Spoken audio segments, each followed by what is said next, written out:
আবার বেরিয়ে পড়েছিলাম একটু শপিং করতে। আর তোমরা কি জায়গাটা দেখে বুঝতে পারছো এটা কোথায়? এক্স্যাক্টলি, আমি গিয়েছিলাম স্প্লানেডের সিরা মার্কেটে। এখানে তো অলওয়েজই অনেক ক্রাউড থাকে, সো ফার্স্টেই চলে গিয়েছিলাম একটা হিলসের দোকানে। আর এখানে গিয়ে তো এদের কালেকশন দেখে আমি জাস্ট অবাক। তো প্রথমে ওরা আমায় এই জুতোটা পরিয়ে দিয়েছিল ঠিকই, বাট এই হিলটা একদমই কমফোর্টেবল ছিল না।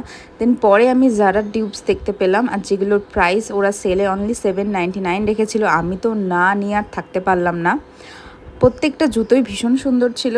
সো লাস্টলি আমার এটা খুব পছন্দ হয়েছিল, আমি নিয়ে নিয়েছিলাম। তার পাশেই আমি আরেকটা ব্যাগের দোকানে গেছিলাম, যেখানে অনলি 500-এ এই ব্যাগগুলো বিক্রি হচ্ছিল। এখানে অনেক ট্রেন্ডি ওয়ান পিসের কালেকশানও ছিল।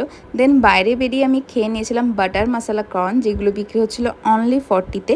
আর তার পাশেই একটা জুয়েলারির দোকান দেখতে পেয়ে গেছিলাম, যেখানে অজস্র ইয়াররিংস ছিল। আর আমি লাস্টলি এই ইয়াররিংসটা নিয়ে নিয়েছিলাম, যেটার প্রাইস ছিল 200। সো কেমন লাগলো শপিং ব্লগ জানিও।